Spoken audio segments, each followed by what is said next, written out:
Someone referred to and welcome to my channel. So make sure guys that you subscribe to my channel as it is the new channel guys. And let me tell you something. Subscribing to a channel does not cost a thing.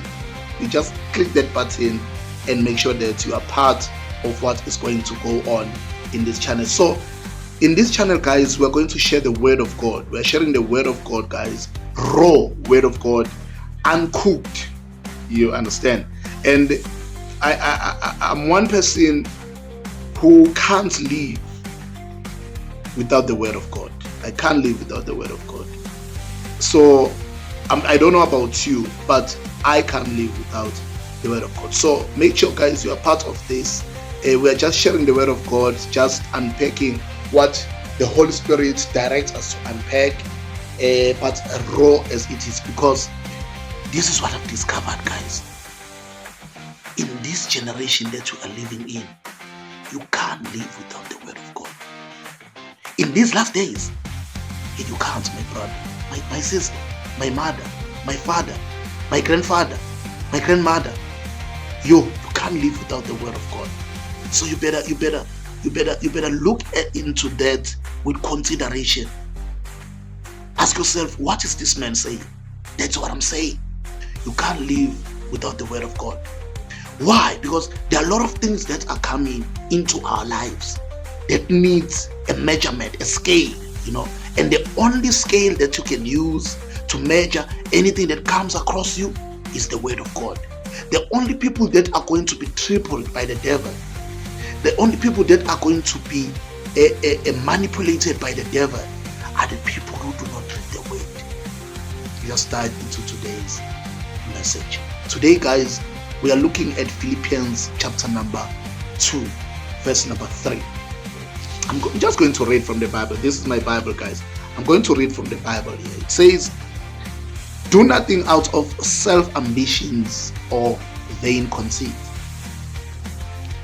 Rather, in humility, value others above yourselves, not looking to your own interest, but each of you to the interest of others." Let us just stop there. Guys, this is just a straightforward message. It says, because when you read the other verses that we did not read, which I encourage you to go read this whole chapter, it talks about imitating Christ's humility, practicing the humility of Christ. It says in verse 5, in your relationships with one another, have the same mindset as Christ Jesus. Have the mindset. If they say the mindset, it means the attitude. Have the same attitude of Christ. I used to say when I speak to people or when I'm preaching, in any situation or anything that you come across or any solution that you need to give, how would Jesus do it? So if you think about how would Jesus do whatever, then you are aligning yourself or putting yourself into a position where you are practicing what Christ would have done. So guys, what I'm saying today is that today it's talking about humility. It's talking about building good relationships with people. How? By being selfless, by being able to see the need of others above yourself, by being able to see that this person needs it more than I do, by being able to see, to imitate, or to be able to humble yourself. You are not humbling yourself to the demons, but you are humbling yourself to practicing what God instructs you to practice. Humility. Seeing other people as valuable than you. Why? Let us read verse number 9.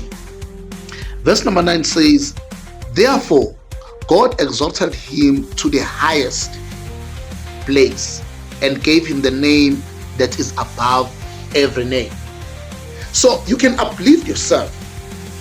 That is not a problem. You can do it yourself. But I can assure you, there is always a difference when God did it and when you are doing it. When you are being uplifted by God, we see the attitude, we see the character that this person has been uplifted by God. But if you uplift yourself with your strength, with your intelligence, with your education, with your money, and you put yourself up there, then people are going to suffer just because you have worked yourself very hard to be where you are.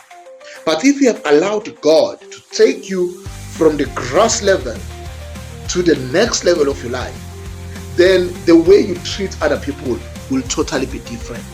Because with the humility, God creates a character. With the humility, God creates love. With the humility, God creates integrity, honesty. In humility, there is where we see the work of God working in our lives. Why? Because we are humbling ourselves. If you see people not forgiving, it's because they have not mastered the class of humility. If you see people loving half, then that is where you will see that these people have not reached a stage where they understand the humility of Christ. So, value others. It's not me, guys. So that is why I said this is the raw message of God. It's not me, but it's the word of God that says, humble yourself. Humble yourself and see God uplifting you up. So with that message, may God bless you. See the need of others. Practice. You see, that thing that you wish for self, just wish for somebody else. Because when you wish for that particular person, because one day we will die, right? We come with nothing on this earth. We fight for everything. We get that everything. Then we die with nothing. Or we leave everything here on earth. So you rather prepare yourself for the next life than trying to accumulate. The Bible says, what will profit a man to gain the lot of things of this world, yet lose your eternity? So, keeping good relationships with people, keeping good relationship with God, and making sure that you uplift others before yourself, then you'll see God taking you up. And when you are uplifted by God, no one is going to pull you down. May God bless you. See you in the next video. Goodbye.